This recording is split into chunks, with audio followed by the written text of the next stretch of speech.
Namaste sabhi ko. Welcome to the Sharing Stories podcast. In this channel we discuss books. Today we have शेष प्रश्न by शरत चंद्र चट्टोपाध्याय. आज की इस चर्चा की शुरुआत करने से पहले हम अगर 1931 यानी 1931 के दौर की कल्पना करें तो कैसा समाज दिखता है? एक बहुत ही रूढ़िवादी समाज। बिल्कुल, मतलब एक ऐसा समाज जहां महिलाओं की पहचान केवल उनके पिता, पति या परिवार से जुड़ी थी। हाँ, और उनसे बस यही उम्मीद की जाती थी कि वो चुपचाप सब कुछ सहें। एकदम सही, मतलब वो बस त्याग करें और बिना सवाल किए समाज के बनाए नियमों को मान लें, है ना? हाँ, उस समय औरतों के लिए नियम तो पत्थर की लकीर होते थे। लेकिन सुनने वाले जरा सोच कर देखें, अचानक एक ऐसी औरत उस समाज के पढ़े लिखे और इज्जतदार मर्दों के बीच आकर खड़ी हो जाती है। और वो कोई आम औरत नहीं है। बिल्कुल नहीं, वो अपनी सीधी, सटीक और बहुत ही तार्किक बातों से उन मर्दों की तथाकथित परंपराओं की धज्जी उड़ा देती है। अरे वो तो सच में एक बहुत बड़ा झटका रहा होगा उस समाज के लिए। बहुत बड़ा। लोग बुरी तरह चौंक गए थे। और आज की साहित्यिक यात्रा का मुख्य उद्देश्य 1931 में प्रकाशित उसी किताब और उसकी कहानी का गहरा विश्लेषण करना है। जिसने अपने समय के समाज, विवाह और धर्म पर सीधे सवाल उठाए थे। हाँ, हम बात कर रहे हैं शेष प्रश्न की, यानी द फाइनल क्वेश्चन, और खास तौर पर इसकी मुख्य पात्र कमल की, जो कि बंगाली साहित्य की सबसे जटिल और साहसी महिला पात्रों में से एक है। बिल्कुल। Bring your book to life with AI. Plotsformovies.com helps you create movie-like trailers for your book, allowing filmmakers to visualize your story, just the way you imagined it while writing. Enhance the storytelling experience to a whole new level with realistic characters, immersive voiceovers, and cinematic sound effects. No more boring stock images or generic clips. Captivate your audience, spark curiosity, make readers and filmmakers eager to explore more. Plotsformovies.com, where your story becomes cinema. लेकिन इस चर्चा में कमल और उसकी आज़ादी पर बात करने से पहले मुझे लगता है उस इंसान के बारे में बात करना बहुत ज़रूरी है जिसने ये सब लिखा। हाँ, शरत चंद्र चट्टोपाध्याय। उनका परिचय तो बनता ही है। तो क्या आप हमारे श्रोताओं के उनके बारे में कुछ बता सकते हैं? जरूर। देखिए, अगर हम शरद बाबू के जीवन पर नजर डालें तो उनका जन्म 15 सितंबर 1876 को पश्चिम बंगाल में हुआ था। 1876? मतलब वो काफी पुरानी पीढ़ी से थे। हाँ, लेकिन उनकी सोच बहुत आगे की थी। और आपको पता है, उन्होंने अपनी किशोरावस्था से ही लिखना शुरू कर दिया था। अरे वाह, मतलब टीनेज से ही उनकी कलम चलने लगी थी। बिल्कुल। और 16 जनवरी 1938 को अपने निधन तक उन्होंने जो कुछ भी लिखा वो सच में बेजोड़ है। मुझे यहाँ एक बहुत ही मजेदार किस्सा याद आ रहा है। अच्छा, कौन सा किस्सा? जब 1907 में भारती नाम की एक पत्रिका थी, है ना? हाँ, भारती पत्रिका। उसमें उनका पहला उपन्यास बड़ी दीदी प्रकाशित हुआ था। बिल्कुल, वो किस्सा तो साहित्य की दुनिया में बहुत मशहूर है। और मजे की बात ये है कि उस उपन्यास की भाषा और लेखन शैली इतनी शानदार थी कि कई पाठकों को लगा, उन्हें पक्का यकीन हो गया कि ये तो रविंद्रनाथ टैगोर ने लिखा है। और वो भी किसी छद्म नाम से, यानी स्यूडोनिम से। मतलब लोग मानने को तैयार ही नहीं थे कि कोई नया लेखक इतनी परिपक्वता से लिख सकता है। ये तो वही बात हो गई ना, जैसे कोई नया खिलाड़ी अपना पहला मैच खेलने मैदान में उतरे और लोग उसकी बैटिंग देखकर उसे सीधा सचिन तेंदुलकर समझ लें। अरे वाह, क्या तुलना की आपने। बिल्कुल ऐसा ही था। और सिर्फ किताबें ही नहीं, उनकी कहानियों ने तो पॉप कल्चर में भी एक अलग ही जगह बनाई है। हाँ, उनकी प्रसिद्ध कृतियां तो आज बंगाली साहित्य में क्लासिक बन चुकी हैं, जैसे 1917 में आई चरित्रहीन। और श्रीकांत भी तो उसी साल आई थी ना? बिल्कुल। और उससे पहले 1914 की परिणीता, और फिर सबसे मशहूर 1917 की देवदास। इस पर तो कितनी ही फिल्में बनी हैं। यही तो उनकी कहानियों की खूबी है। और सिर्फ देवदास ही नहीं, 1967 में मंजली दीदी पर फिल्म बनी थी, जिसे फिल्म फेयर अवार्ड भी मिला था। एकदम सही। और 1977 में आई फिल्म स्वामी को भी फिल्म फेयर अवार्ड से नवाजा गया। मतलब उनकी कहानियों की जो पकड़ थी वो सालों साल पीढ़ियों तक चलती रही। हाँ, क्योंकि वो समाज की सच्चाइयों को लिखते थे। मैं इसे ऐसे देखती हूँ जैसे शरत बाबू अपने समय के एक ट्रेंड सेटर थे। Trend setter? वो कैसे? मतलब वो समाज के उन काले सच और दबी हुई आवाजों को सामने लाते थे जिन पर कोई बात नहीं करना चाहता था। हाँ, ये तो आपने बहुत सही कहा। और 1931 में शेष प्रश्न का आना उसी भारी साहस का एक बहुत बड़ा उदाहरण था। बिल्कुल। तो चलिए अब इस उपन्यास की मुख्य पात्र पर आते हैं, कमल।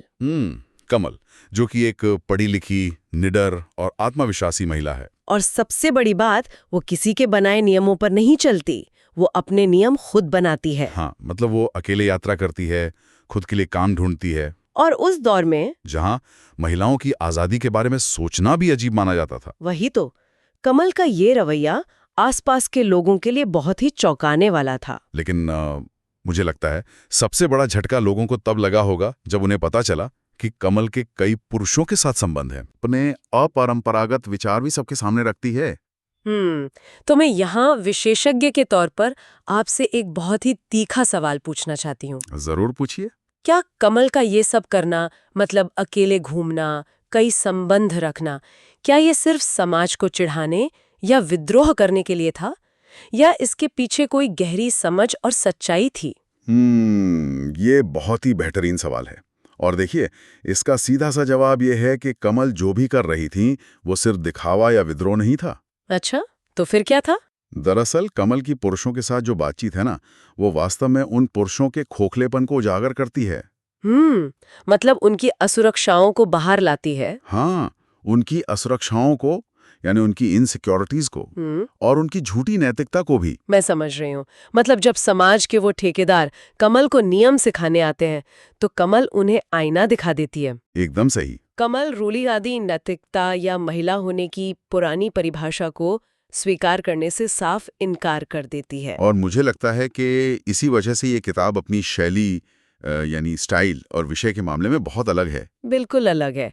ये उपन्यास बहुत ही दार्शनिक है, चिंतनशील और भावनात्मक रूप से बहुत गहरा है। हाँ, मतलब यहाँ ऐसा लगता है कि एक वैचारिक युद्ध चल रहा है, प्रेम बनाम सामाजिक कर्तव्य के बीच का युद्ध, और व्यक्तिगत स्वतंत्रता और सच्चाई की तलाश के बीच का युद्ध भी। मैंने इस किताब के बारे में कुछ पाठकों की प्रतिक्रियाएं, यानी रिव्यू पढ़े थे। अच्छा, उनमें क्या कहा गया था? एक रिव्यू में लिखा था कि ये किताब एक शिक्षित समाज में एक शक्तिशाली महिला की छवि दिखाती है। जो कि कमल है। बिल्कुल सही बात है। लेकिन एक रिव्यू ये भी कहता है कि जब पाठक इसे शुरू करते हैं तो हो सकता है ये थोड़ी उबाऊ लगे। उबाऊ? शायद इसलिए क्योंकि इसमें एक्शन या घटनाएं कम है और बातें ज्यादा हैं। हाँ, बिल्कुल। इसमें डायलॉग्स बहुत है। लेकिन उसी रिव्यू में आगे ये भी था कि जब पाठक इसे खत्म करते हैं तो उन्हें एहसास होता है कि उन्होंने ज्ञान का एक अनमोल खजाना पा लिया है। ये तो है। किताब के अंत तक आते आते नजरिया पूरी तरह बदल जाता है। मैं तो इस पूरी स्थिति की तुलना एक बौद्धिक अदालत से कर रही थी। बौद्धिक अदालत?